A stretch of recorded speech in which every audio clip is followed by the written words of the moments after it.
na-gets ko yung isang side niya na meron siyang personal space sa kanya.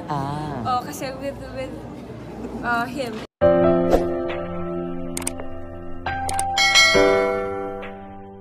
Napakainit na balita nga ang usap-usapan patungkol kay Luis de los Reyes at Sian Lim, tila umano naghahabol si Luis kay Sian Lim.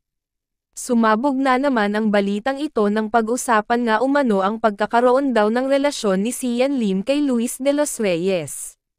Agad namang dinapensahan ng aktor na si Sian Lim ang lahat na kumakalat na balita ay pawang walang katotohanan. Tila umano naging malaking balakid para kana Sian Lim at Kim Chiu na ipaliwanag ang lahat ng isyu na kumakalat. Sabi nga sa isang interview ng mag-couple na Kim Chiu at Sian Lim, kanila na lang iiwasan ang lahat ng isyu na kumakalat. Maraming ng mga netizen ang natuwa sa pahayag na binitawan ng mag-couple na Sian Lim at Kim Chiu. Sabi pa ng ilang netizen sa mag-couple na wag na lang daw pansinin ang mga taong gustong sumira sa relasyon nila.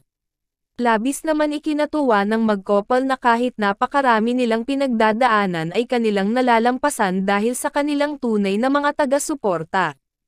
Kaya't atin pang pakaaabangan ang mga susunod na ilalabas na balita patungkol sa magkasintahang Sian Lim at Kim Chiu.